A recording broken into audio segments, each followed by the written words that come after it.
Romans chapter 3 రోమిలికి రాసిన పత్రిక 3వ అధ్యాయము మనం చూద్దాం.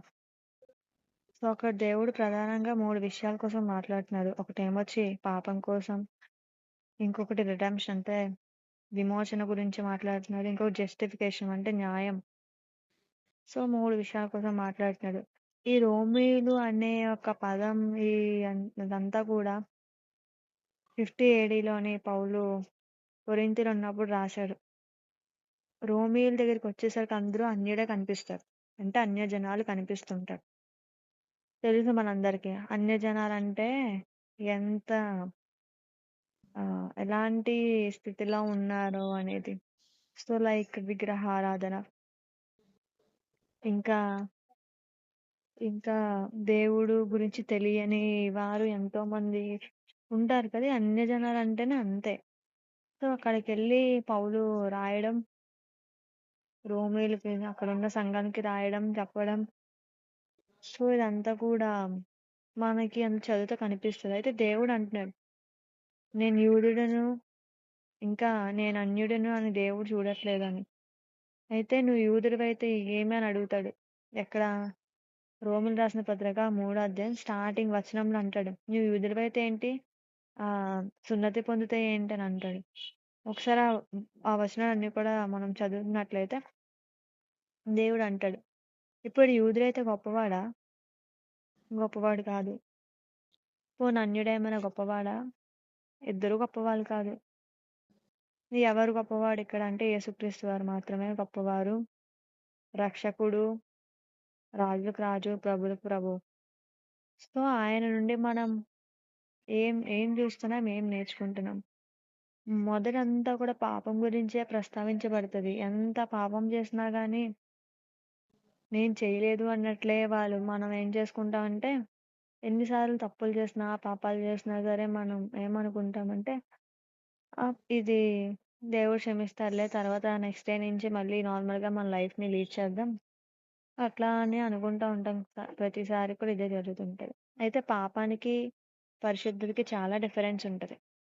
పాపం అంటే యేసుక్రీస్తు వారు ఒక దగ్గర నించొనున్నప్పుడు కొంతమంది జనాలు ఆయనతో పాటు కూడా కనిపిస్తారు. అయితే కనిపించినప్పుడు కొంతమంది ఒక వ్యభిచారం చేయబడ్డ స్త్రీ కూడా కనిపిస్తది. వాళ్ళతో పాటు వెనకాతల పరిసయ్యులు వీళ్ళందరూ వస్తారు. ఎవరినంటే యేసుక్రీస్తు వారిని శోధించడానికి. అయితే మన జీవితంలో కూడా ఎంతోమంది మనం శోధించడానికి వస్తూనే ఉంటారు. సో, అదే పాపం కూడా అలానే మన జీవితంలోకి ఏలుబడి చేయడానికి శోధించడానికి వస్తుంటది. ఎంతవరకు నువ్వు నీతిగా బతుకుతావు? ఎంతవరకు నువ్వు పరిశుద్ధంగా జీవించగలుగుతావు? ఎంతవరకు దేవుడి కొరకు నిలబడతావు? ఇవన్నీ టెస్టులు చేయడానికి. అయితే యేసుక్రీస్తు వారు నించున్నారు. అయితే నించొని ఆయన చూస్తున్నాడు. ఆయనకి సర్వం తెలుసు గదా! నీ పేరుతో సహా నువ్వు పుట్టిన దగ్గర నుంచి సమస్తం తెలుసు. అంటే మనకున్న తల వెంట్రుకలు కూడా లెక్క తెలుసంట. అంత ఇది ఆయనకి. మరి ఈమె కోసం తెలియకుండా ఉండదు కదా! ఈ పరిసయ్యులు, ఈ యూదులు ఆమెను తీసుకొస్తారు. అయితే వాళ్ళని అడుగుతారు, బోధకుడా, ఇలాగా వ్యభిచారం చేసిన స్త్రీ పట్టబడింది. మరి మోషే ధర్మశాస్త్ర ప్రకారంగా మరి పాపం చేసింది కదా! మరి పాపం చేస్తే రాళ్ళతో కొట్టి చంపాలి కదా! మరి నువ్వేం చెప్తావు? దీనికి సలహా చెప్పు, సొల్యూషన్ చెప్పు ఏంటి అని అడుగుతారు. అంటే శోధిస్తున్నాడు. దేవుడి దగ్గరికొచ్చి దేవుడిని శోధించడం. ఇదే సందర్భం మనకెక్కడ కనిపిస్తది? మార్కు సువార్తలో కనిపిస్తది. ఆహ్, మ మత్తయి సువార్తలో కనిపిస్తది. ఈ ఇంకా యోహాను సువార్తలో కూడా కనిపిస్తది. ఏంటి యేసుక్రీస్తు వారు రాత్రింబగళ్ళు ఆహ్, ఏం చేస్తారు? ఉపవాసం చేస్తారు. ఉపవాసం చేసి దేనికి ఉపవాసం చేస్తారంటే, తర్వాత జరగబోయే కార్యాల కొరకు, తర్వాత జరగబడే కార్యాల కోసం, ఇవన్నిట్ల కోసం ఇంకా చాలా ఉంటాయి. మనం పరిశుద్ధంగా జీవించాలి. పరిశుద్ధతని ఇవన్నీ దేవుడు ఒక మాదిరిగా చూపించడానికి ఈ 40 రోజులు ఉపవాస ప్రార్థన చేస్తున్నప్పుడు సాతాను కూడా శోధించడానికొస్తది. అంటే సాతానుకి తెలుసు.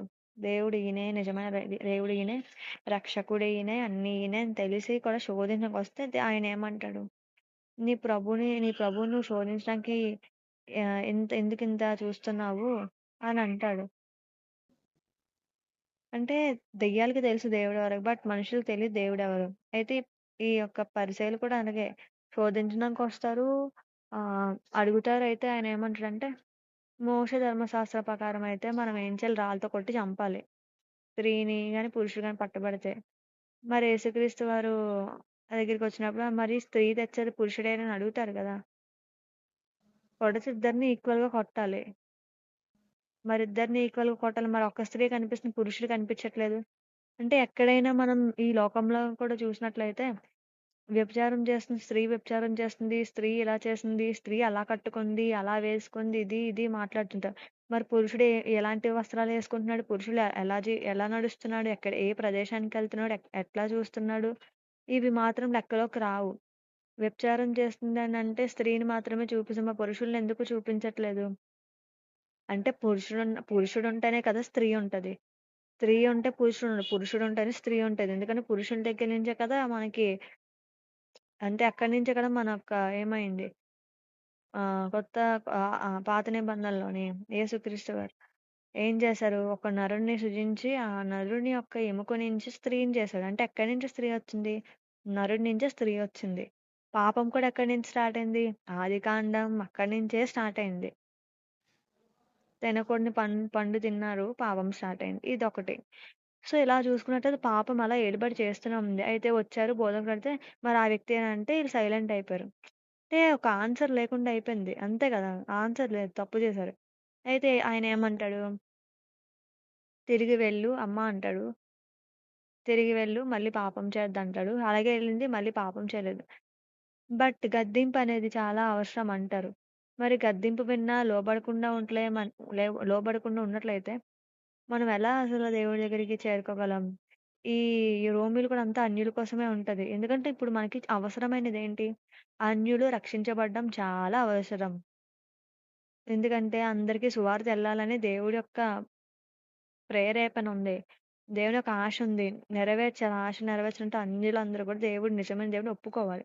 ఇప్పుడు అందరూ అన్యులు కొలుస్తున్నారు. కొంతమంది మొక్కుకుంటున్నారు. అదే దేవుడి దగ్గరికొస్తున్నారు. తెలుసుకుంటున్నారు. ఇంకా అనేక మందికి తెలియట్లేదు. బికాస్ ఆఫ్ ఈ రిలీజియన్ అనుకోని, ఈ కులాలు, మతాలు ఇవన్నీ చూసుకుంటూ దేవుడి దగ్గర రాడానికి వాళ్ళకి మొహం ఏమంటారు చెల్లట్లేదనమాట. అయితే దేవుడికి ఇక్కడ అన్యుడని లేదు. అంటే అన్యుడని కాదు, ఈ యూదుడని దేవుడికి లేదు. అందరూ సరి సమానంగా చూస్తున్నా అంటున్నాడు. అయితే రోమీయులు రాసిన పత్రిక మొదటి వచనంలో మనం ఒకవేళ చూసినట్లయితే, సో, మనకి దేవుడు ఈ రీతిగా మాట్లాడతాడు. మొదటి వచనంలోనే దేవుడు యూదుడికి చెప్తాడు. ఏమని చెప్తాడు? సో, అదొకసారి మనం చూద్దాం. సో, స్టార్టింగ్ అయితే అట్లయితే యూదునికి కలిగిన గొప్పతనమేమి? సున్నతి వలన ప్రయోజనమేమి అంటున్నాడు. నువ్వు సున్నతి తీసుకున్న దాని వల్ల ప్రయోజనం ఎవడికి ప్రయోజనం? అంటే ఎవరికి ఉపయోగం? మారుమనసు లేకుండా, రక్షణ లేకుండా సున్నతి తీసుకున్న దాని వల్ల ఉపయోగం మినిమం ఇంత కూడా ఉండదు. ఒక్క నిమిషం చెప్పగలుగుతావా? అటు కూర్చోండి చెప్తున్నా.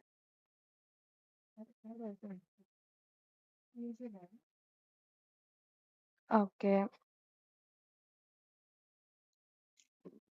సో, ఇక్కడైతే యూదునికి కలిగిన గొప్పతనం అంటే యూదునికి గొప్పతనం లేదు. సున్నతి పొందడం వల్ల గొప్పతనం ఏముంది? నువ్వు మారుమనసు పొందకుండా ఎన్ని చేసినా గాని వేస్ట్ కదా! సో, దేవుడు సున్నతి కూడా కొట్టివేశాడు. ఎందుకు? యేసుక్రీస్తు వారు ఈ భూమి మీదకొచ్చిందే మనం రక్షించడానికి. ఆయనే ప్రాణం పెట్టాడు. ఆయనే మనల్ని ఏర్పరచుకున్నాడు. ఇవన్నీ చేసినప్పుడు మనకి సున్నతితో పనే లేదు. బట్ ఈళ్ళు దీన్ని సున్నతి పొందినందుకు వీళ్ళు గొప్పగా ఫీల్ అవుతూ ఉంటారు. ఎవరు? యూదులు. ఇప్పటికి కూడా సున్నతి ఆళ్ళు చేసుకుంటారు. బికాజ్ ఆళ్ళు యూదులు అనుకుంటారు గదా! అంటే గొప్పగా ఫీల్ అవుతుంటారు. అయితే గొప్పతనం ఏం లేదంటున్నాడు దేవుడు. ప్రతి విషయమందును అధికమే. మొదటిది దేవోక్తి యూదుల పరము చేయబడెను. కొందరు అవిశ్వాసులైన ఏమి? వారు అవిశ్వాసులైనందున దేవుడు నమ్మదగినవాడు కాకపోవునా అట్లని రాదు. నీ మాటల్లో నీ నీతిమంతుడుగా తీర్చబడినట్లు నీవు వ్యాజ్యెమాడినప్పుడు గెలిచినట్లును అని వ్రాయబడిన ప్రకారం ప్రతి మనుష్యుడును అబద్ధికుడగును గాని దేవుడు సత్యవంతుడు కాక తీరడు. సో, మనం ఎన్నో సార్లు ఏం చేస్తుంటాం? అబద్ధాలు ఆడుతుంటాం. అవిశ్వాసంగా ఉంటాము. ఎన్నెన్నో చేస్తుంటాం.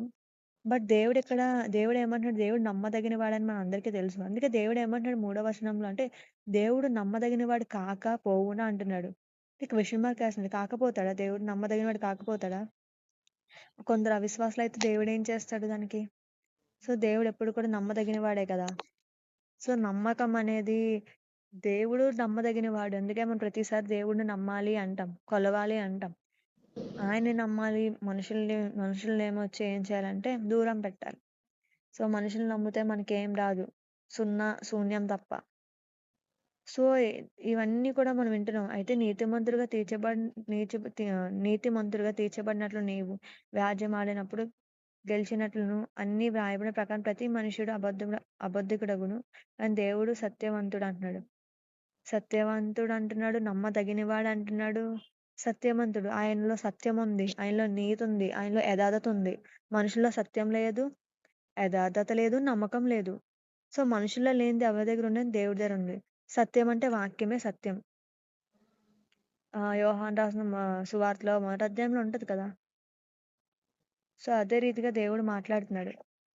సో, దేవుడు ఏం చెప్తున్నాడు మరి యోహాను సువార్తలో? మొదటి అధ్యాయంలో, మొదటి వచనంలో ఏం చెప్తున్నాడు? ఆదియందు వాక్యం ఉండెను. వాక్యం దేవుని యొద్ద ఉండెను. వాక్యం దేవుడై ఉండెను. ఆయన ఆదియందు దేవుని యొద్ద ఉండెను. సమస్తం ఆయన మూలంగా కలిగెను. కలిగి ఉన్నదేమియు ఆయనకు లేకుండా కలగలేదు. ఆయనలో జీవముండెను. ఆ జీవం మనుషులకు వెలుగై ఉండెను. ఆ వెలుగు చీకట్లో ప్రకాశించుచున్నది గాని చీకటి దాన్ని గ్రహింపకుండెను. దేవుని యొద్ద నుండి పంపబడిన యొక్క మనుష్యుడు ఉండెను. అతని పేరు యోహాన్. అయితే ఇక్కడ యోహాను సువార్తలో ఒకసారి దేవుడు జ్ఞాపకం చేస్తున్నాడు. ఎందుకు? ఆది అందు అంటే ఆది అంటే బిగినింగ్ నుంచి కూడా దేవుడు వాక్యం ఉందంట. ఆయన సత్యం కాదు. సత్యం అంటే వాక్యమే సత్యం. వాక్యం దేవుని యొద్ద ఉండెను. వాక్యం దేవుడే ఉన్నాడు. వాక్యమే దేవుడు. అందుకే మనం వాక్యం చదివినప్పుడు జాగ్రత్తగా చదవాలంటాం. సో, బికాజ్ అది చాలా పవర్‌ఫుల్ వర్డ్స్ అన్నమాట. పవర్‌ఫుల్ వచనాలు. ఆయన అది అది ఆయన ఆదియందు దేవుడై ఉండెను. సో, సమస్తం ఆయన మూలంగా కలిగింది. ప్రతిది చెట్టు, ఇంకా మనుషులు అందరూ కూడా ఆయన లేకుండా మనం కలగం. సో, ఆయన లేకుండా ఏది కలగలేదు. ఆయనలో జీవం ఉందంట. ఆ జీవాన్నే కదా మనకి పోసాడు. ఆ జీవం మనుషులకు వెలుగై ఉండెను. మనకి వెలుగొచ్చింది. ఆయనొచ్చిన తర్వాత జీవమొచ్చింది. సో, ఇన్ని ఉన్నా గాని మనలో ఏంటంటే చీకటంట. ఆ వెలుగు చీకట్లో ప్రకాశించుచున్నది. చీకటంటే తెలుసు. ఏంటి? అంధకారం. చీకటంటే పాపం. చీకటంటే ఇంకా ప్రతీది కూడా వస్తది. చీకటంటే పాపము, వ్యభిచారము, దొంగతనం ఇవన్నీ కూడా చీకట్లో వస్తాయి. చీకటంటేనే సాతాను యొక్క స్పిరిట్స్ అట్లా ఎళ్తుంటాయి. ఆ వెలుగులో చీకటి. ఆ వెలుగు చీకట్లో ప్రకాశించుచున్నది గానీ చీకటి గ్రహించట్లేదంట. చీకటంటే పాపంలో పడినోళ్ళు గ్రహించట్లేదంట. ఆహ్, తప్పులు చేస్తున్నోళ్ళు గ్రహించట్లేదు. ఎందుకు? అందులో వెలుగుంది. వెలుగంటే దేవుడే వెలుగై ఉన్నాడు. లోకానికి ఆయనే వెలుగై ఉన్నాడు. ఆయన గ్రహించట్లేదంట. లోకం గ్రహించట్లేదు. అంటే అన్యజనులు గ్రహించట్లేదు. యూదులు గ్రహించట్లేదు. దేవుని యొద్ద నుండి పంపబడిన ఒక వ్యక్తి ఉండెను. అతని పేరు యోహాన్. అంటే ఒక యోహాన్ అనే వ్యక్తిని పంపించాడు. తర్వాత ఏం చేశాడు? యోహాన్ ద్వారా బాప్తిసాలు ఇవన్నీ కూడా జరిగాయి. తీసుకున్నారు. యేసుక్రీస్తు వారు వస్తారు. ఇవన్నీ ఇంకా మనం చూస్తాము. సో, ఈ రోమా రాసిన పత్రికలో మూడో అధ్యాయంలో పాపం కోసం మాట్లాడుతున్నాడు. సో, ఎలాంటి పాపంలో మనం జీవిస్తున్నాం ఈ రోజున? పాపం అనేది భయంకరమైన దుఃఖానికి చేటనమాట. దుఃఖాన్ని తీసుకొస్తది పాపం. ఆ పాపంలో ఉన్నంత సేపు కూడా మన మనసంతా ప్రశాంతంగా, హాయిగా ఉంటది. సో, దేవుడికి ఏమవుతామంటే పాపం ఉన్నప్పుడు దేవుడు మన దగ్గరికి రమ్మన్నా రాడు. దేవదూతలు రమ్మన్నా రావు. ఎందుకు? పాపంతో మనం స్నేహం చేస్తున్నాం. పాపంతో మనం నడుస్తున్నాం కాబట్టి దేవుడు రాడానికి ఇష్టపడడు. ఒకసారి పాపాన్ని విడిచిపెట్టి దేవుడు చేసిన ఆ మార్గంలోకి, ఆ పరిశుద్ధతలో జీవించినప్పుడు దేవుడు మనతో మాట్లాడడానికి ఇష్టపడతాడు. అదే చీకట్లో, అదే అంధకారంలో ఈ యూదులు, ఈ అన్యజనులు ఉండిపోయారు. ఈ భయంకరమైన అంధకారం నుంచి వీరిని ఇప్పుడు బయటికి తీసుకురావాలి. మరి పాపం నుంచి విడిపించాలంటే రక్షకుడు కావాలి. పరిశుద్ధుడు కావాలి. ఏ తప్పు చేయలేనివాడు నీతిమంతుడు కావాలి. అవన్నీ క్వాలిటీస్ యేసుక్రీస్తు వారిలో మనకు కనిపిస్తాయి. ఆయన అందుకే కదా వచ్చాడు. మనకి రక్షణ ఇవ్వడానికి ఆయనొచ్చాడు. ఈరోజు రక్షణ రోమీయులకు రాసిన పత్రిక అంతా కూడా రక్షణ. అన్యజనులందరూ రక్షణ పొందుతారు. వార్నింగ్స్ ఉంటాయి. తర్వాత మనం నడుస్తున్నామో, ఏ దారిలో నడుస్తున్నామో అది కూడా మనకు కనిపిస్తా ఉంటది. సో, ఆయనే సత్యవంతుడు, ఆయనే నీతిమంతుడు అని దేవుడి వాక్యం ఇక్కడ చెప్తుంది. సో, 5వ వచనంలో మన దుర్నీతి దేవుడి నీతికి ప్రసిద్ధి కలగజేసిన ఎడల ఏమందుము? ఉగ్రతను చూపించు దేవుడు అన్యాయస్తుడు అగునా? నేను మనుష్య రీతిగా మాట్లాడుచున్నాడు. సో, ఏంటంటే చాలామంది ఈ అవిశ్వాసులు, అవినీతి పరులు, ఆహ్, ఇంకా దేవుడి బుద్ధిహీనులు ఈళ్ళందరూ ఏం చేస్తారంటే, దుర్నీతి అనే ఒక ఇది ఉంది కదా! దుర్నీతి అంటే ఏంటి? తప్పుడు చేయడం ఇవన్నీ కూడా దుర్నీతులు. నీతి కానిది ఏదైనా గాని దుర్నీతే. సో, మన దుర్నీతి దేవుడి నీతికి ప్రసిద్ధిగా కలుగజేసిన ఎడల ఏమందుము? ఉగ్రతను చూపించి దేవుడు అన్యాయస్తుడగునా? దేవుడు అందుకే కదా ఒక్కొక్కసారి దేశాల మీదకి ఉగ్రత కురిపిస్తుంటాడు. ఎక్కడ పాపం ఉంటే అక్కడ ఉగ్రత ఉంటది. ఎక్కడ దేవుడు లేడో అక్కడ ఉగ్రత ఉంటది. ఎక్కడ దేవుడి యొక్క వాక్యం వినిపిస్తే అక్కడ ఉగ్రత ఉంటది. అదే క్షామం ఉంటది. అంటే శ్రమలుంటాయి, బాధలుంటాయి, కష్టాలుంటాయి, ఏడుపులుంటాయి, ఇవన్నీ ఉంటాయి. అలాగే రూతు గ్రంథం చూసుకున్నట్లయితే రూతు గ్రంథంలో ఏముంటది? అంటే ఫర్ ఎగ్జాంపుల్ నేను చెప్తున్నా. రూతు వివాహం చేసుకుంటది. తర్వాత వాళ్ళ అత్తగారు నయోమి, ఆమె కూడా అందరూ కూడా బెత్లెహేములోనే ఫస్ట్ ఉండేవారు. అంటే దేవుడి యొక్క ప్రెజెన్స్‌లో దేవుని యొక్క దగ్గర ఆయన దగ్గర ఉండేవారు. ఒకసారి ఏమైంది కరువొచ్చింది. భయంకరమైన కరువొస్తే చాలామంది ఇక్కడే ఉండిపోయారు. బట్ వీళ్ళు మాత్రం ఫ్యామిలీ అంతా మోయాబ్ దేశానికెళ్తారు. మోయాబ్ అంటే అక్కడ ఉన్నదంతా కూడా పాపంతో నిండిపోయి ఉన్న ప్రదేశం. అక్కడ దేవుడంటే ఎవరో తెలీదు. దేవుడు ఏం చేసాడో తెలీదు. ధర్మశాస్త్రం తెలీదు. ఏం తెలీదు వారికి. ఇవేమీ తెలియని ప్రదేశమే మోయాబు. మోయాబ్ అంటే ఇంకా వరసలు లేని యొక్క ప్రదేశం. అంటే అన్న, చెల్లి ఇలాంటి వరసలుండవు. అలాంటి ఒక ప్రదేశం అది. మోయాబ్ అంటే భయంకరమైన పాపం. సొదొమ, గొమొర్రా ఎలానో ఈ మోయాబ్ అనే దేశం కూడా అట్లానే అన్నమాట. సో, అయితే దేవుడేం చేస్తాడు, ఈళ్ళిక్కడికొచ్చారు. రాగానే నయోమి వాళ్ళ భర్త చనిపోతాడు. తర్వాత ఇద్దరు కోడలుంటే కోడళ్ళు వాళ్ళ భర్తలు కూడా శ్రమ పడి, పడి కష్టంతో చేసి, చేసి పని తర్వాత చనిపోవడం అని జరుగుతది. ఎందుకు? దేవుని దగ్గరున్న ఆ యొక్క ప్రెజెన్స్ నుంచి వదిలేసి అంటే దేవుడిని వదిలేసి, దేవుడు యొక్క దేశాన్ని వదిలేసి పక్క దేశానికెళ్లారు. అన్యులున్న దేశానికెళ్లారు. అంటే దేవుడు లేని దేశానికెళ్లారు, నష్టపోయారు. అదే దేవుడున్న అంటే నీలో ఇప్పుడు దేవుడు జీవించండి. దేవుడు నీతో పాటు ఉన్నట్లయితే, దేవుడితో నువ్వు సహవాసం చేసినట్లయితే కష్టమొచ్చినా, సుఖమొచ్చినా, బాధొచ్చినా, కరువొచ్చినా, భూకంపాలొచ్చినా, సునామీ వచ్చినా, ఏమొచ్చినా గానీ మనం బ్రతికే ఉంటాం. ఎందుకు? దేవుడి ప్రెజెన్స్ ఇక్కడ ఉంది కాబట్టి. అదే నువ్వు పక్క దేశానికి దేవుడు లేని ప్రదేశానికెళ్ళావంటే మనం కూడా బార్‌లాగా అవుతాం. అన్నీ పోగొట్టుకుంటాం. సో, అట్లానే ఉంటదనమాట. అయితే దేవుడు అన్యాయస్తుడు కాదు. దేవుడు సత్యవంతుడు, నీతిమంతుడు. ఆయనలో జీవముంది. సో, దుర్నీతి అనేది ఈ తప్పులు చేసేవారు ఈ దుర్నీతిలో నడుస్తూ ఉంటారు. సో, ఇదంతా కూడా దేవుడు చెప్తున్నాడు. దుర్నీతి చేసేవారికి దూరంగా ఉండాలి. మనం గొప్పవారం కాదు, గనులం కాము అంటున్నాడు దేవుడు. యూదులు గొప్పవాళ్ళగా తీర్పు తీర్చుకుంటున్నారు వాళ్ళే. ఎందుకు? సున్నతి పొందుకున్నారు కాబట్టి, మాకంటే వేరే వాళ్ళ తోపు ఎవరు లేరన్నట్లు వాళ్ళు అన్నమాట. అయితే ఇక్కడ 6వ వచనంలో అట్లనరాదు. అట్లైన ఎడల దేవుడు లోకమునకు ఎట్లు తీర్పు తీర్చును? దేవుడు ఎలా తీర్పు తీరుస్తాడు లోకానికి? దేవునికి మహిమ కలుగునట్లు నా అత్య అత్యమును అసత్యము వలన దేవుడి సత్యము ప్రబలిన ఎడల నేనికను పాపినైనట్టు తీర్పు పొందునేలా. ఇదంతా కూడా పాపం గురించే మాట్లాడుతుంది. స్టార్టింగ్ వచనాల నుంచి ఇక్కడి వరకు కూడా. తర్వాత రిడెంప్షన్ అంటే మనకు అందులోంచి నిరీక్షణ, విముక్తి కలుగజేస్తాడు దేవుడు. మేలు కలుగుటకు కీడు చేయుదమని మేము చెప్పుచున్నామని కొందరు మమ్మును దూషించి చెప్పు ప్రకారము మేమెందుకు చెప్పురాదు. అట్టి వారి కలుగు శిక్ష విధి న్యాయమే. అంటే మనం సత్యం చెప్పడానికెళ్తున్నప్పుడు చాలామంది మన మీద రాళ్ళు వేస్తారు. రాళ్ళంటే నిందలేస్తుంటారు. అయితే మనం మేలు చేయడానికెళ్తున్నామంట. బట్ మనకి ఏమంటున్నారంటే కీడు చేయడానికొచ్చారని అంటున్నారంట. అంటే ఎంత అబద్ధ సాక్ష్యం చెప్తున్నారు ఒక మనిషి మీద. ఇది దేవుడు అసలు ఇష్టపడతాడా అబద్ధ సాక్ష్యాలు చెప్తే మనుషుల మీద? మేలు చేయడానికెళ్తే కీడు చేస్తున్నారని చెప్పుకుంటున్నారంట. కొందరంటే దూషిస్తున్నారంట. అంటే దూషణం అంటే ఎలాంటి అంటే, అంటే ఎప్పుడు వినలేని మాటలు, భయంకరమైన మాటలు ఇవన్నీ మాట్లాడుతున్నారంట. సో, ఇవన్నీ కూడా చెప్తున్నారు. అంటే ఎంత కష్టం యేసుక్రీస్తు వారి సువార్త ప్రకటించాలంటే ఎన్ని మాటలు పడాలి, ఎంత హింసించబడాలి, ఎంత దూషించబడాలి, కొట్టబడాలి. ఆ! అసల నలగగొట్టబడాలి మనం ఫుల్‌గా. సో, దేవుడు అదే మాట్లాడుతున్నాడు. ఇప్పుడు అలాంటి వారికి శిక్ష కలిగినా గాని న్యాయమే అంటున్నాడు. తర్వాత అలాగైతే ఏమందుము? మేము వారికంటే శ్రేష్ఠులమా? తక్కువ వారమా? ఎంత మాత్రము కామ యూదులేమి గ్రీసు దేశస్థులేమి అందరూ పాపమునకు లోనైన వారని ఎంత ఇంత ముందుకు దోషణార్పణ చేస్తున్నాము. ఇందును గూర్చి వ్రాయబడింది ఏమనగా నీతిమంతుడు లేడు, ఒక్కడు లేడు. సో దేవుడు చెప్తున్నాడు 10వ వచనంలో, నీతిమంతుడు లేడు, ఒక్కడు లేడు. అందరూ పాపం చేసి దేవుడు అనుగ్రహించిన మహిమను పొందలేకపోయారు కదా! సో గ్రహించేవాడెవడు లేడు. దేవుని వెతుకువాడెవడు లేడంట. అంటే అంత శూన్యంగా, అంత అజ్ఞానంగా ఉన్నారంట. అంటే ఇంతమంది మనం అంటే కొలుస్తుంటారు. ఇంతమంది ఒక్కొక్క దేశంలో ఒక్కొక్క దేవుడు ఉంటాడు. ఒక్కొక్క దేవుడిని కొలుస్తుంటారు, ఆరాధన చేస్తారు, ఇట్లా చేస్తారు, వాళ్ళేవో చేస్తారు. అన్నీ చేస్తున్నారు. బట్ ఏంటంట, జ్ఞానం లేదు వారికి.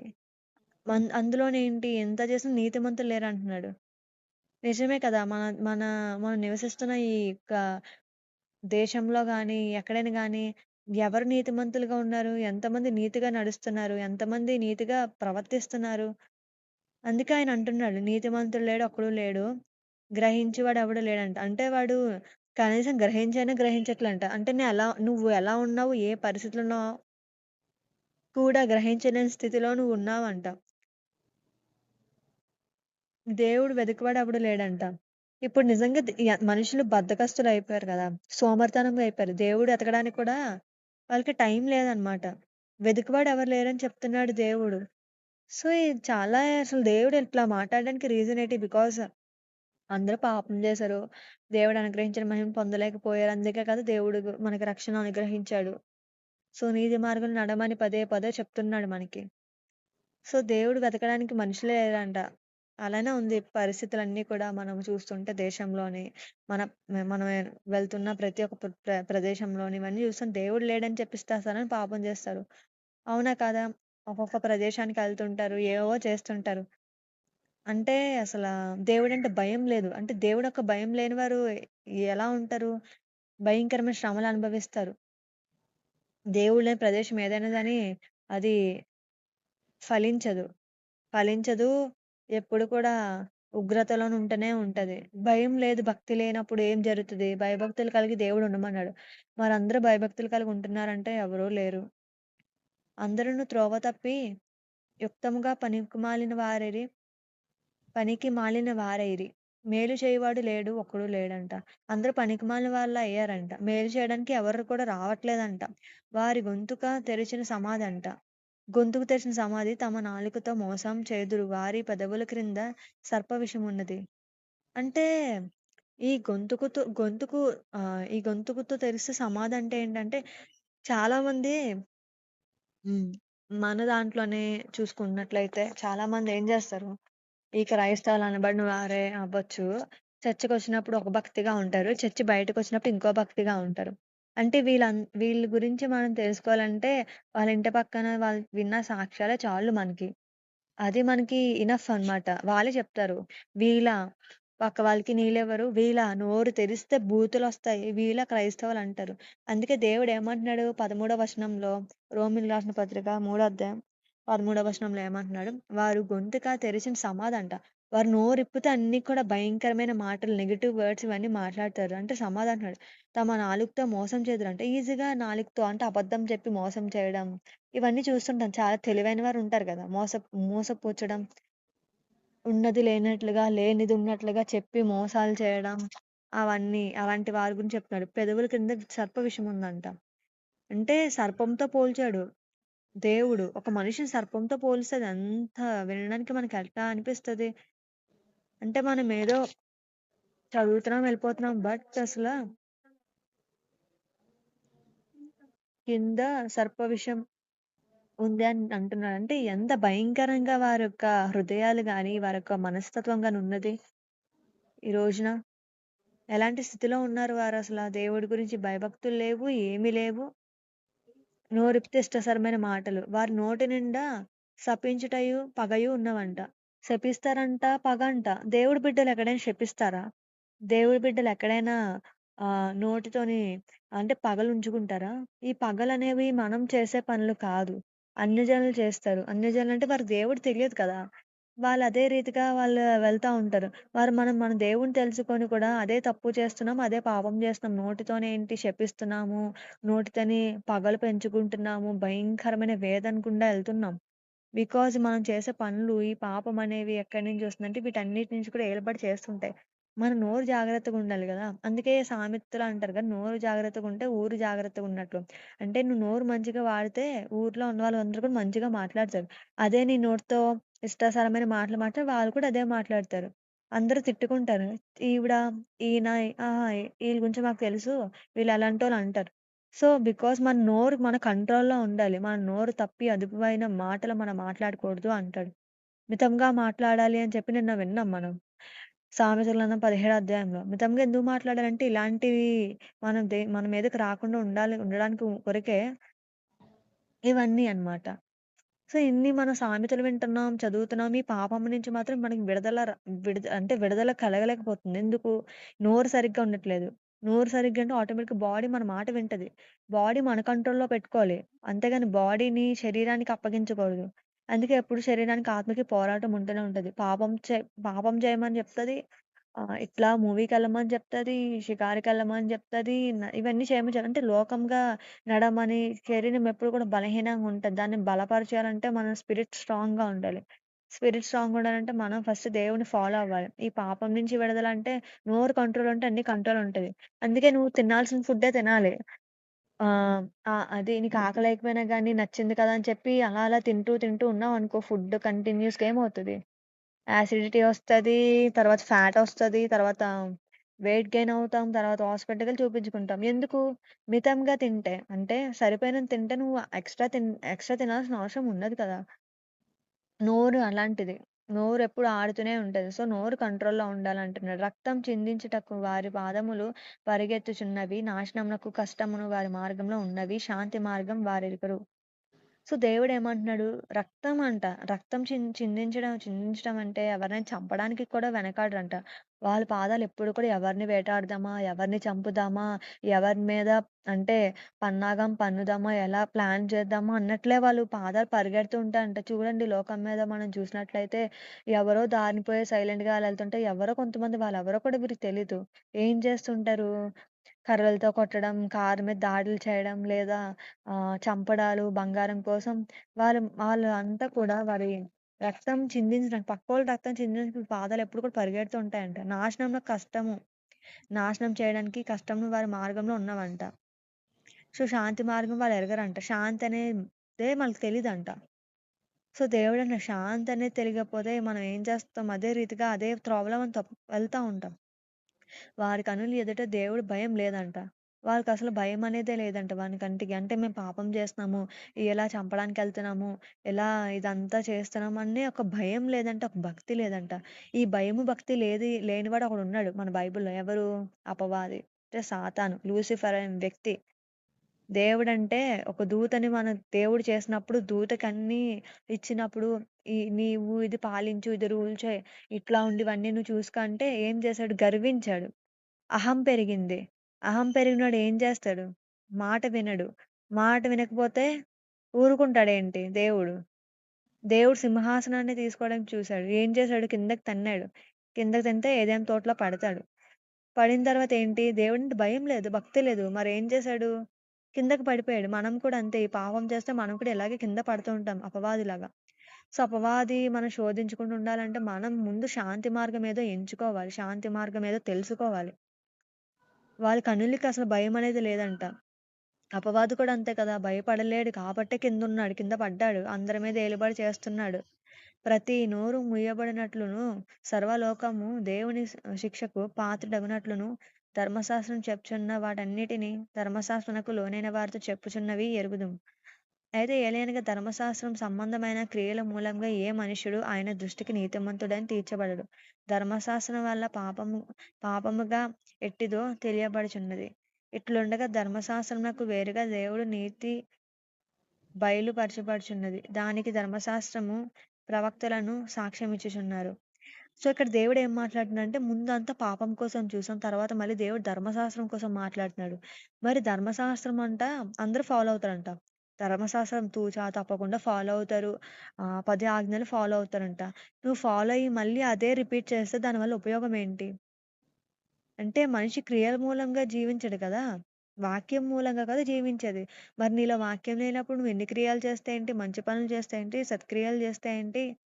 ఏం చేస్తే ఏంటి? పరిచర్య చేస్తే ఏంటి? వాక్యం చెప్తే ఏంటి? పాటలు పాడితేనేమి? సువార్త చేస్తుంటే ఏమి? మనలో క్రియలు ఉన్నా గాని దేవుని యొక్క సత్యం మనలో లేనప్పుడు ఎన్ని చేస్తే ఏంటి? అందుకే ధర్మశాస్త్రం సంబంధమైన క్రియల మూలంగా అంటున్నారు. క్రియలంటే చేసే పనుల్ని క్రియలు అంటారు. ఏ మనుషుడును ఆయన దృష్టికి నీతిమంతుడు తీర్చబడడు అంట. సో, నీతిమంతుడిగా తీర్చబడాలంటే ఏం చేయాలి? నీ ధర్మశాస్త్రం వల్ల పాపము ఎట్టిదో తెలియబడుచున్నది. సో, పాపం గురించి దేవుడు బయలుపరుస్తున్నాడు. అంటే చెప్తున్నాడు ధర్మశాస్త్రంలో రాశాడు కదా! అంటే ఎలా ఏమని రాశాడు? అంటే ఒక ధర్మశాస్త్రంలో చెప్తాడు. నీతిగా ఎలా జీవించాలి? పాపం చేయకుండా ఎలా ఉండాలి? సో, ఇక ధర్మశాస్త్రము చెప్తున్నాడు. అన్నీ చెప్తున్నా గాని మనం అదే రీతిగా మనం జీవిస్తున్నాం. అయితే ధర్మశాస్త్రం వేరుగా దేవుడి నీతి బయలుపరచుచున్నది. దాని ధర్మశాస్త్రం ప్రవక్తలు సాక్ష్యమిస్తున్నారంటే ఎవరి కొరకు? మనుషుల కొరకు. మనుషులు చేసే తప్పుల కొరకు. మరి అప్పుడులో ప్రవక్తలు ఏం చేసేవారు? మనుషులు పాపం చేస్తే, తప్పు చేస్తే గొర్రెనో, మేకనో బలిచ్చి ఆ పాపం నుంచి వారికి విముక్తి కలిగి ఉండేది. అప్పట్లో అట్లా అయ్యేది. అయితే ప్రవక్తలు ఏం చేసేవారు? మన పక్షానగా వెళ్లి దేవుడికి మొరపెట్టేవారు. ప్రార్థించేవారు. ప్రార్థన చేశాక దేవుడు ఆ ప్రార్థన విని, ఆ మొరను ఆలకించి దేవుడేం చేశాడు? విముక్తినిచ్చాడు. ఇప్పుడు మనకు విముక్తి కావాలంటే ఎక్కడి నుంచి వస్తదంటే యేసుక్రీస్తు వారి నుంచి తప్ప మరెవరి దగ్గర నుంచి మనకు విముక్తి రాదు. అది యేసుక్రీస్తునందలి విశ్వాస మూలమైనదే. నమ్మువారందరికి కలుగు దేవుని నీతి అయి ఉన్నదంటున్నాడు. 22వ వచనంలో చెప్తున్నాడు. యేసుక్రీస్తు దగ్గర నుంచి అంటే యేసుక్రీస్తునందు అంటే యేసుక్రీస్తు ద్వారానే విశ్వాసంగా మూలంగా నమ్మకం అంటే నమ్మువారికి ఎవరైతే విశ్వసిస్తారో, ఎవరైతే నమ్ముతారో వారు దేవునికి నీతే అన్నదంట. దేవుడికి నీతిగా అనిపించడం ఏంటి అంటే, దేవుడికి నమ్మకంగా ఉండాలంటే, విశ్వాసంగా ఉండాలంట. అప్పుడు దేవుడికి మనం ఎలా కనిపిస్తాం? నీతిమంతులుగా ఎంచబడతాం అంటే రిడెంప్షన్ నీ ఏ భేదము లేదు. అందరూ పాపం చేసి దేవుడు అనుగ్రహించే మహిమను పొందలేక ఉన్నారు. కాబట్టి నమ్మువారు ఆయన కృపచేతనే యేసుక్రీస్తునందలి విమోచన ద్వారా ఉచితముగా నీతిమంతులను తీర్చబడుదురు. సో, ఇక్కడ దేవుడు అంటున్నాడు అందరూ పాపం ఇందాల మనం మాట్లాడుకున్నాం. ఏమని? అందరూ పాపం చేస్తే దేవుడు అనుగ్రహించిన మహిమను పొందలేకపోయారు. కాబట్టి దేవుడేమన్నాడు? నమ్మువారు ఎవరైతే యేసుక్రీస్తు నమ్ముతారో, విశ్వసిస్తారో వారేంటంట కృపచేత ఆయన గ్రేస్ మన మీద ఉంటదంట. యేసుక్రీస్తు ద్వారా విమోచన ఉంటదంట. ఉచితంగా నీతిమంతులమే తీర్చబడతామంట. ఉచితం అంట. ఫ్రీ అంటున్నాడు. గ్రేస్ అంటున్నాడు. క్రైస్ట్ అంటున్నాడు. విమోచన అంటే రిడెంప్షన్ అంటున్నాడు. ఉచితం అంటే ఫ్రీ. మళ్ళీ రైచియస్‌నెస్ అంటున్నాడు. ఇన్ని చెప్తున్నాడు. అంటే నీతిగా ఉంటామంట. ఆహ్, యేసు కొరకు నిలబడతామంట. ఆయన కృప ఉంటదంట. విమోచన, రిడెంప్షన్ ఉంటదంట. ఫ్రీగా నీతిమంతులుగా ఎంచబడతామంట. ఎవరు చెప్తున్నారు అంటే ఏ దేవుడైనా చెప్పాడా మనకిట్లా? అంటే మీరిలా నీతిమంతులుగా అవుతారు. ఇలా కృపచేతన దేవుడు యేసుక్రీస్తు అంటే ఇలా మీరిలా అవుతారు. విమోచించబడతారని ఎక్కడ మనకి కనిపించదు. ఉచితంగా ఇట్లా ఫ్రీగా ప్రతీది కూడా కాస్ట్ ఉంటది. బట్ మనకు ప్రతీదీ ఫ్రీగానే బికాజ్ ఆయన ఆల్రెడీ కాస్ట్‌ని ఆయన యొక్క క్రాస్‌లో పే చేశాడు. ప్రైస్ పే చేశాడాయన అక్కడ క్రాస్‌లో. అందుకే ఈరోజు మనకి విడుదలొచ్చింది, విమోచనొచ్చింది, ఫ్రీ ఒచ్చింది. గ్రేస్ కూడా ఫ్రీనే కదా! అన్నీ ఫ్రీగానే ఇచ్చాడాయన. సో, మనుషులేంటంటే దానికి విరోధంగా ఉండి పాపం చేస్తున్నారు. అయితే పూర్వము చేయబడిన పాపములను దేవుడు ఆయన ఓర్మి వలన ఉపేక్షించినందున ఆయన తన నీతిని కనపరచలేదు. క్రీస్తు యేసు రక్తమందలి విశ్వాసం ద్వారా ఆయన కరుణా ద్వారముగా బయలుపరచెను. దేవుని బట్టి కాలం ఆయన నీతిని కనబడి నిమిత్తము వారి నీతిని యేసునందు విశ్వాసం గలవారు నీతిమంతునిగా తీర్చబడ్డకు ఆయన అలాగ చేసెను. కాబట్టి అతిశయ కారణం ఎక్కడ? అది కొట్టివేయబడును. ఎట్టి న్యాయం బట్టి అది కొట్టివేయబడును. క్రియ న్యాయం బట్టియే కాదు, విశ్వాస న్యాయం బట్టియే. కాగా ధర్మశాస్త్రం సంబంధమైన క్రియలు లేకుండా విశ్వాసం వలననే మనుషులు నీతిమంతులుగా తీర్చబడుతున్నారని వించుచున్నాము. అయితే ఇక్కడ దేవుడు అంటున్నాడు క్రియల మూలంగా మనం నీతిమంతులమని ఎంచబడమంట. బట్ విశ్వాసం మూలంగా నీతిమంతులమని ఎంచబడతామని దేవుడు అంటున్నాడు. ఈరోజు ఎలాంటి నీతి కలిగి ఉన్నాము? దేవుడు యూదులకు మాత్రమే దేవుడా? అన్యజనులకు దేవుడు కాడా? అవును. అన్యజనులకు దేవుడే. చాలామంది ఏమనుకుంటారు లోకంలో ఉన్నవారు? ఈళ్ళు ఓన్లీ క్రైస్తవులకు మాత్రమే దేవుడు. ఆహ్, ఈ క్రైస్తవుల దేవుడు, విదేశాల్లో ఉన్న దేవుడు, ఈ దేవుడు ఇండియా దేవుడే కాదు. ఇండియా దేవుడు వేరు. సో, ఏదైనా మనం ఎక్కడికైనా ఎళ్లి చెప్తుంటే వాళ్ళేమంటారు మొదటగా అంటే, "మీ దేవుడు అక్కడ వాడు కదా! అక్కడ దేవుడైతే అక్కడికెళ్లి పూజించుకోండి. అక్కడికెళ్లి కనపరచండి, వర్షిప్ చేసుకోండి. ఇక్కడ చేయొద్దు. ఇండియాలోని అది వేరు, ఇది" అని చెప్తా ఉంటారు.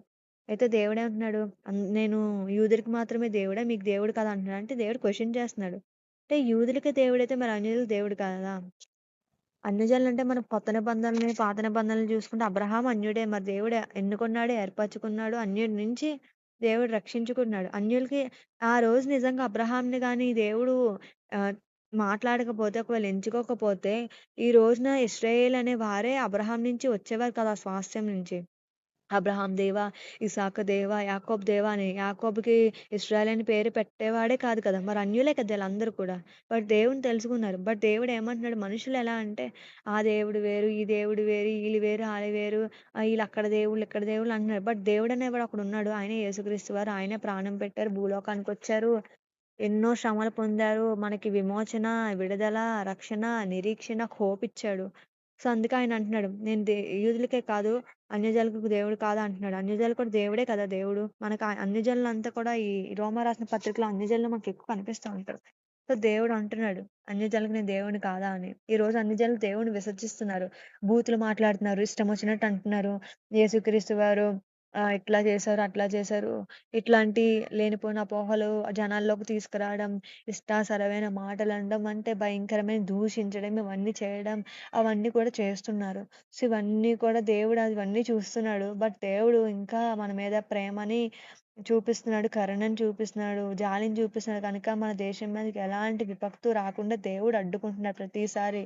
ఏదో మనం నీతిమంతులమో, ఏదో మనం మంచిగా జీవిస్తున్నామనే కాదు. దేవుడు మన మీద దయ చూపిస్తున్నాడు కాబట్టి, ఆ దయ బట్టనే మనం ఏమన్నాం ప్రశాంతంగా ఉండగలుగుతున్నాం, జీవించగలుగుతున్నాం. దేవుడు ఆ రోజున యూదులకు మాత్రమే నేను దేవుడిని, అన్యజనులకి దేవుడిని కాదంటే మన పరిస్థితి ఎలా ఉండేదంటే భయంకరమైన సిట్యుయేషన్‌లో మనం ఉండేవారం. బట్ దేవుడు అట్లా అందరినీ సమానంగా చూస్తున్నాడు.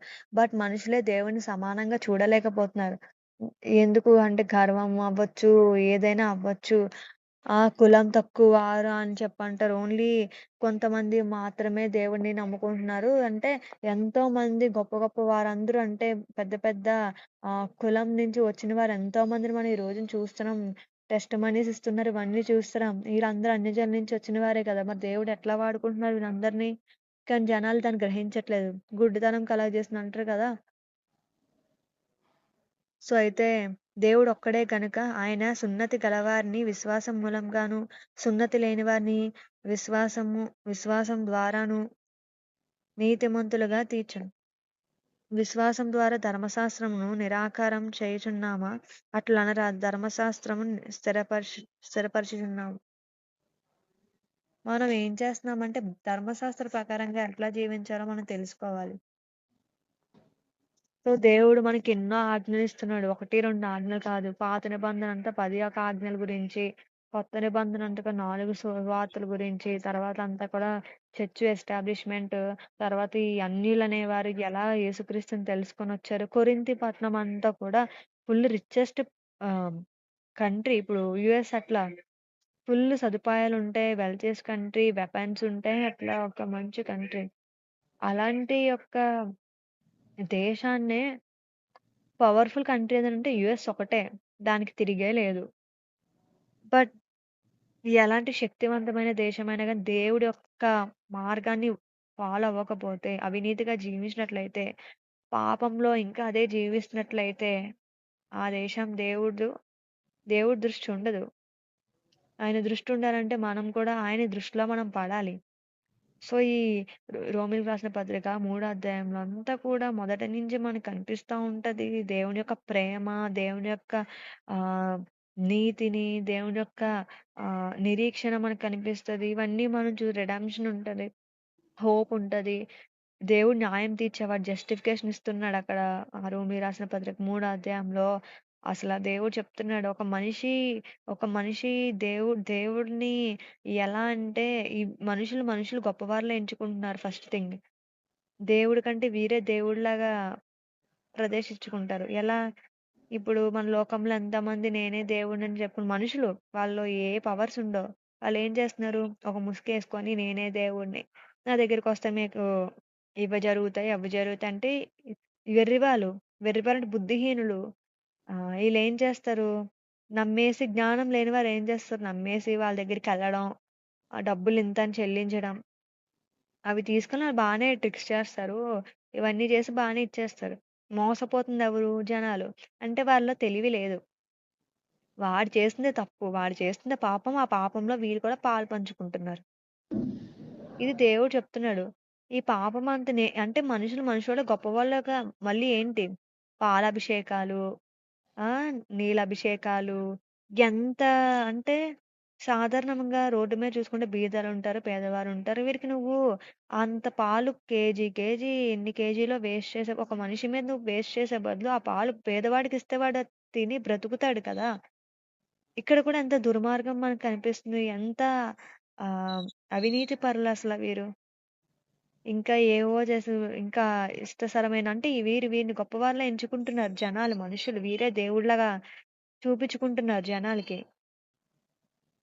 సో, దేవుడంటున్నాడు, మనుషులు ఓకే. బట్ వారు గొప్పవారు కాదు. మనం కొన్ని కొన్ని విషయాలు చూసి మనం గర్వపడుతూ ఉంటాం. అంటే నాకున్నదేంటి వాళ్ళలో లేనిదేంటి అన్నట్లు మనం హెచ్చించుకుంటుంటాం కొన్నిసార్లు. దేవుడు దాన్నసలు దేవుడి దగ్గర కూడా కనీసం దాన్ని యాక్సెప్ట్ చేయడంటున్నాడు. సో, పాపం అంటే ఏదో వ్యభిచారం చేయడం ఏదో కాదు. మనలో ఉన్న గర్వమే. గర్వం ఏం చేస్తది నాశనానికి కొని తీసుకొస్తది. ఆ దారిలోకి పడతాం. సో, పాపం చేయకూడదు అంటున్నాడు. నీతిమంతులుగా జీవించమంటున్నాడు. సో, ఎవరు నీతిమంతులు కాదని చెప్పి దేవుడు అంటున్నాడు. మరి ఈ రోజు మనం నీతిమంతులుగా జీవిస్తున్నామా? ఎలా జీవిస్తున్నాం? దేవుడు ధర్మశాస్త్రం ప్రకారంగా జీవిస్తున్నాం. ఒకవేళ ధర్మశాస్త్రం ప్రకారంగా జీవిస్తున్నట్టయితే నువ్వెందుకు పాపం ఇంకా చేస్తున్నావు? వ్యభిచారం ఇంకా ఎందుకు చేస్తున్నావు? ఇవన్నీ ఎందుకు చేస్తున్నావు? కొంతమంది ఎవరిని జీవితాన్ని నాశనం చేయాలా అని చూస్తారంట. ఇంకొంతమంది ఎవరిని చంపడానికి ప్లాన్ చేద్దామా అని చూస్తున్నారు. కొంతమంది రక్తం అంటే పరిగెడుతుందంట, ఉరకలేస్తుందంట. ఇంకొంతమందేమొచ్చి నోరిప్పితే సమాధంట. ఇంకొంతమంది నోరిప్పితే అంటే పగంట. ఇంకొకటి నోరిప్పితే అంటే విషపు అంట. అంటే సర్పంకున్న విషం లాంటిది అంటే విషం ఉంటదంట. అలాంటి భయంకరమైన అంటే ఈ నోరు మనకి దేవుడిచ్చింది దేనికి? స్తుతించడానికి. నోరిచ్చింది దేనికి? ప్రార్థించడానికి. నోరిచ్చింది దేనికి? ప్రార్థన చేయడానికి, ఆరాధన చేయడానికి, ఇవన్నిటికి నోరు మంచిగా వాడమని దేవుడు చెప్తే, ఆ నోరుని మనం ఎలా వాడుకుంటున్నాం ఈ రోజున? దేవుడికి ఇష్టకరంగా వాడుతున్నామా? ఎలా వాడుతున్నాం? జీవం, మరణం నాలుక వశం అని అంటాడు దేవుడు. నీ నోటితో నువ్వేం మాట్లాడితే అదే జరుగుతదన్నట్లు. అయితే ఈ వీళ్ళు నోరిప్పుతంతా కూడా విషం అంటే ఎంత విషం పూరితంగా వారుంటారో. చూడ్డానికి మనుషులు ఎలా ఉంటారు రూపమంతా మంచిగుంటది. బట్ వాళ్ళలో ఉన్న ఆ యొక్క కుళ్ళు అంటారు, కుతంత్రాలంటారు కదా! అవి చాలా హై పీక్స్‌లో ఉంటదంట వాళ్ళు. సో, అలాంటి వారుంటారంట. సో, వారిలో నీతి కనిపించదంట, న్యాయం కనిపించదంట. బట్ ఈ నీతి, న్యాయం మనకు కనిపిస్తుంది యేసుక్రీస్తు వారిలో మాత్రమే నీతి, న్యాయం ఇవన్నీ కనిపిస్తుంది. ధర్మం అవన్నీ. మనుషుల్లో మాత్రం అధర్మమే, అవినీతి పరులుగానే ఉండిపోతారు. అలానే జీవిస్తారు పాపం. విమోచనకొచ్చేసరికి దేవుడు ఎలా విమోచిస్తాడు? నేను యూదులకు మాత్రమే కాదు, అన్యులకి కాదు, ప్రతి ఒక్కళ్ళకి నేను దేవుడినే. వాళ్ళకొక దేవుడు, నీకొక దేవుడు కానీ అందరికీ నేను సమానత్వంనిస్తూ సమానమైన దేవుడిని. నేనొక్కడినే దేవుడిని. నేను తప్ప ఎవరు లేరని చెప్పి దేవుడు అంటున్నాడు. అన్యులకి అన్యులు వేరు కాదు. యూదులు వేరు కాదు. దేవుడికి అందరూ సమానమని. ఈ రోజున చాలామంది ఇశ్రాయేల్‌ని ప్రేమిస్తే వారి కొరకు ప్రార్థిస్తే చాలామంది ఏమంటున్నారు? ఇశ్రాయేల్ కొరకు ఎందుకు ప్రార్థన చేయరు? ఇంతమంది చంపేస్తున్నారు కదా!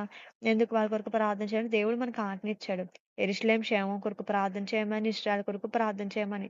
మనం ఏం చేస్తున్నాం? ఆ ధర్మాన్ని మనం పాటిస్తున్నాం.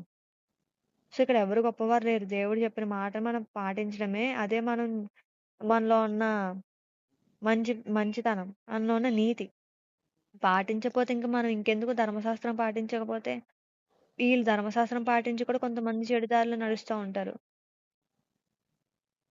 అది ఇంకొక విషయం. అంతే కదా!